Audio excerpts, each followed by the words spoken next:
It's been revealed that Prince Andrew hosted the late ex-offender Jeffrey Epstein as well as Ghislaine Maxwell and Harvey Weinstein at the Royal Lodge, the publicly owned home where he effectively lives rent-free after he paid for. He didn't just outstay his welcome. He turned a royal address into a rumor factory, and now the prince who ran out of places to hide is running out of people to blame. If you're still watching, you clearly love this kind of content. So hit subscribe so you never miss the next one. Here's what you're about to learn. How Royal Lodge became ground zero for Andrew and Sarah's unraveling.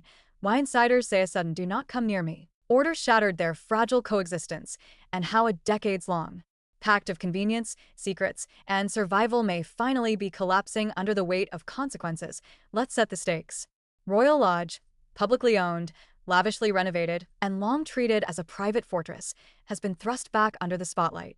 Reports and past coverage have alleged that controversial figures were welcomed there over the years, fueling the perception that the house didn't just keep out the world, it kept in problems.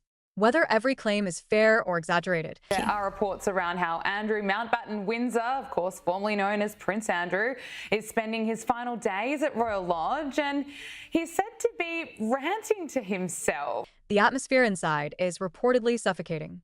Staff whisper about separate wings, separate lives, and a shared silence that says more than any public statement ever could. Now to the rupture. New tabloid reporting claims Andrew Mountbatten Windsor, formerly Prince Andrew in public parlance, but with his status heavily curtailed, has instructed staff that he doesn't want Sarah Ferguson anywhere near him. If true, that turns 2 decades of curated closeness into a cold shoulder. Insiders paint Sarah as stunned, angry, and humiliated. Andrew as brittle, short-tempered, and shrinking deeper into isolation as consequences circle. Whatever they once were, partners, co-parents, allies, has calcified into logistics and lawyers. Why does this hurt Sarah so much? Because Royal Lodge wasn't just an address. It was her firewall, emotional, financial, reputational. The house gave her stability when headlines didn't. It gave her proximity when invitations dried up. It gave her a role when the monarchy had none to spare.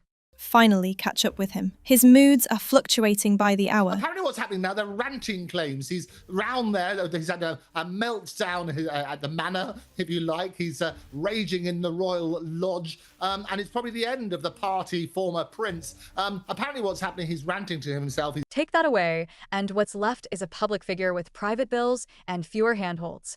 Sources say she paces her wing, lingers in familiar corners, even asks staff to stay late so the emptiness doesn't echo. That's not romance. That's dependence cracking. And what about Andrew? The portrait is darker. He's reportedly volatile, brooding, and hypersensitive as moves toward a downsized life gather pace. Talk of a quiet transfer to a smaller property, farther from Windsor, farther from cameras, has been framed as an internal exile. Whether that phrase is melodrama or measured, it fits the mood: a shrinking world, a narrowed corridor, a future with fewer doors. Why did they cling to each other for so long? 5 reasons stand out. First, protection. For Sarah, the royal household's orbit insulated her from the sharpest edges of scandal and debt. For Andrew, Sarah's presence softened his public image and steadied the domestic stage when everything else was in freefall. Second, secrets. Long relationships accumulate leverage. She knows his calendar, his contacts, the favors and trips and circles that drew scrutiny. He knows her deals, her debts, the missteps that mortgage tomorrow to pay for yesterday. When 2 people know enough to wound, they often choose to bind. Third, the pact. Call it mutual assured discretion. Exposing the other risks, exposing yourself. Staying close kept everything contained. As long as Royal Lodge stood, the vault stayed shut. Fourth, utility. She ran the home, buffered the moods, and provided unwavering loyalty when others kept their distance. He offered the roof, the rhythm, the reassurance of continuity. Not romance, function. Fifth, the children. Whatever else can be said, they remained a united front for Beatrice and Eugenie. Stability by proximity. Familiarity over fracture. But pacts are only as strong as the walls around them. And those walls are shaking. The public pressure, the controversies, the money, the mounting restrictions. Piece by piece, the bubble burst. Now comes the timing that makes everyone raise an eyebrow. Reports say both are quietly exploring new romances. Andrew even joked, again, reportedly, about dating apps. Is that reinvention or preparation? When people who've spent decades protecting each other suddenly reach for new companions, it can signal an exit strategy. New narratives, new loyalties, new places to put the truth if the old arrangement collapses. Inside the lodge, staff describe a mood of countdown. Separate schedules, tense dinners, long silences punctured by, what happens when the keys change hands? The house that once hid their compromises has become a stage for them. Friends visit less. Gossip travels more. And every whisper returns to the same questions that won't die. Why did she stay? What does she know? Why did he keep her so close for so long? Here's the uncomfortable answer. Loyalty here was never just love. It was logistics. It was leverage. It was survival. You can care for someone and still calculate the odds. You can choose family and still choose safety. In this saga, those choices blurred until even insiders couldn't untangle where affection ended and necessity began. Where does this go? 3 paths. Path 1. Controlled separation.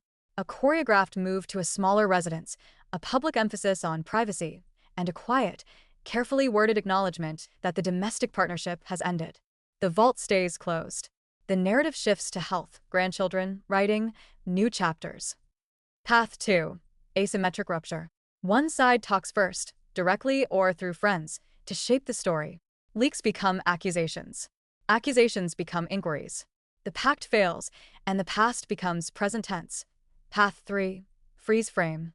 They hold on, they delay, they litigate leases and logistics until time solves what courage will not. The house empties by inches. The relationship becomes a ghost that haunts the male, which is most likely? Watch the money. Housing, renovations, security, debts. Follow the bills and you'll find the pressure points.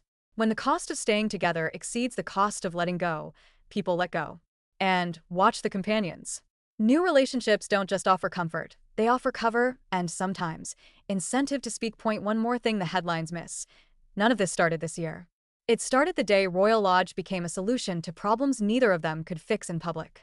You can bury a scandal in a big house for a while. You can't bury momentum.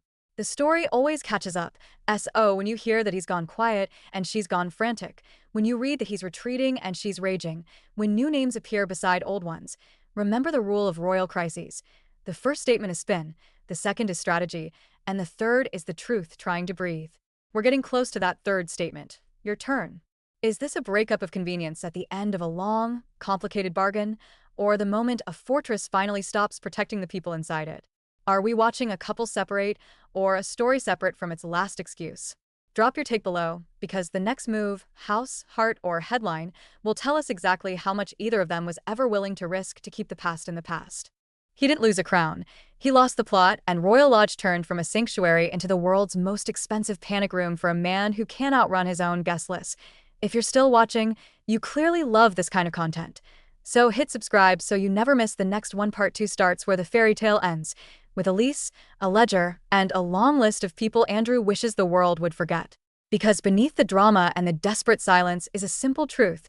This was never just a love story or a scandal story. It was a real estate story, a power story, a money story. And every story like that ends the same way.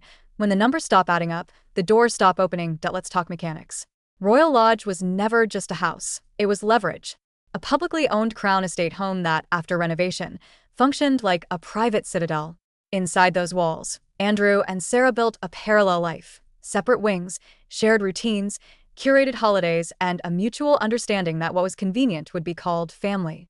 It worked as long as the status, the budget, and the tolerance held. The moment one cracked, everything else followed. Here's how the cracks widened.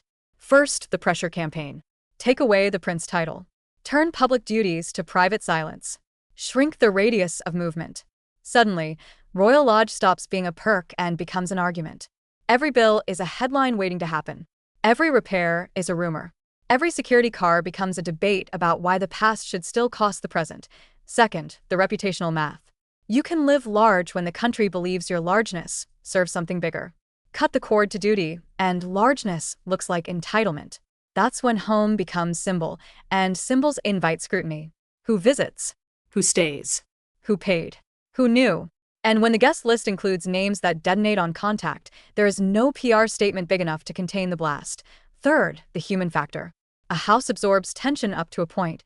After that, it amplifies it. Staff start choosing sides. Neutral becomes impossible. People who used to whisper start leaving notes. Someone hears a door slam. Someone hears a late-night phone call. Someone swears they heard him talking to himself. Maybe they did. Maybe they wanted to. Either way, the myth of stability disintegrates one corridor at a time. Now, Sarah. If part 1 was about her dependence, part 2 is about her calculation. She's not naive. She knows what leaving Royal Lodge means. Less access. Fewer protections. More bills with her name on them. That's why, in these final days, every choice reads like a negotiation. Does she stay visible, pub lunches, friendly faces, the I'm fine performance, or does she go quiet and bank goodwill for a settlement-style compromise? Visibility risks backlash. Silence risks irrelevance. The line between sympathy and scorn is razor thin. She's walked it her entire post-divorce life. Now it's a tripwire. And Andrew? His strategy is older than the wallpaper. Delay, deny, diminish. Delay the move. Deny the narrative. Diminish the noise. When that fails, retreat and shrink the perimeter. You hear phrases like health, privacy, family time, and new start. Those are not explanations. Those are exit signs. He's not reinventing himself. He's reducing himself. Fewer rooms, fewer eyes, fewer questions. That isn't a rebrand. It's a bunker. But here's the twist you weren't supposed to notice. Both of them exploring new relationships at the same time isn't coincidence. It's choreography. New companionship provides cover to redraw the map. You can't stage a clean emotional exit if you look like you're clinging. Dating is an optics tool here. It says moving on while negotiations grind in the background. If either of them needs a reason to stop showing up for the other, a new partner is the most palatable excuse money can't buy. Let's widen the lens. Part 2 is also about the daughters, because family optics are currency in Windsorland. Beatrice and Eugenie have spent their adult lives balancing personal normalcy with inherited abnormality. The more chaotic the Royal Lodge story becomes, the more they are forced into impossible choices. Stand with mum and look disloyal to dad. Stand with dad and look blind to the public mood. Or stand with neither and look cold. That's why you'll see carefully staged moments, a charity appearance here, a family photo there, a bland caption about gratitude. It's not random. It's insulation. Their brand is future, not fallout. Now the money trail, because in royal crises, money is the only narrator that doesn't lie.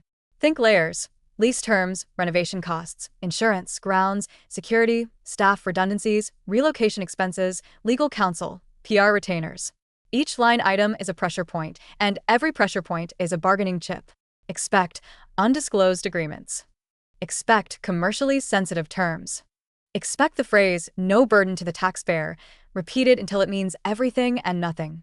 If you want to predict the next headline, don't follow the quotes. Follow the invoices. What comes next inside the lodge? The choreography of an ending. It starts with lists. What to pack, what to store, what to consign, what to gift. Then the quiet removals. Art first, archives second, sentimental last. The staff briefings come in 2 waves. The loyalists get placed, the freelancers get thanked. Security is the final piece to change, because security is the last thing you touch when you're pulling the plug on a life. The day the cameras catch a van at the side entrance won't be day 1. It'll be the last day of a month-long exit you weren't meant to see. And outside the gates? A narrative knife fight. You'll read amicable transitions and mutual decisions. Then sources close to X will start sharpening adjectives. She felt abandoned. He felt exploited. She carried him through exile. He carried her through debt. Both sentences are designed to be half true and fully useful. Watch which papers carry which version. That's how you map who's briefing whom. Let's run 3 deep dive scenarios and what each would signal if it happens. Scenario A, the graceful partition. Announcement of a move to a smaller residence, limited photos of boxed-up rooms, a brief line about cherished memories. Sarah appears at a modest new address with a dog, a stack of manuscripts, and a message of resilience. Andrew is glimpsed on a country lane looking smaller. No interviews. No memoirs. The pact holds. The vault stays closed. Translation: the money deal worked. Scenario B, the drip feed revelation. A friend of a friend goes on record with a sad but necessary detail. Then a former staffer describes the mood at dinner. Then a source hints at a guest list that turned the house into a liability. No single bombshell, just a slow erosion. Sarah's side leans into survival. Andrew's side leans into fatigue. Translation: one side wanted more than logistics could buy. Scenario C, the controlled detonation. A sit-down. Not raw, not reckless, curated. Sarah tells her truth about a life lived in the gap between consequence and privilege. Andrew counters, indirectly, through briefs and backgrounding. The daughters post a neutral family photo with a caption about love. Translation: the pact failed and reputation triage begins. There's also a wild card: the charity pivot. When royal stories sour, the redemption playbook is as old as the Abbey: purpose over palace. Expect talk of health advocacy, literacy drives, grandchildren, maybe even a lessons learned angle. If Sarah pushes that lane hard, it means she's anchoring a post-lodge identity around usefulness, not proximity. If Andrew tries it, it will be soft focus and remote. If neither does, they're choosing obscurity over scrutiny. Here's the part that stings for both of them. You can't evacuate a myth without leaving furniture behind. Royal Lodge was never just beams and bricks.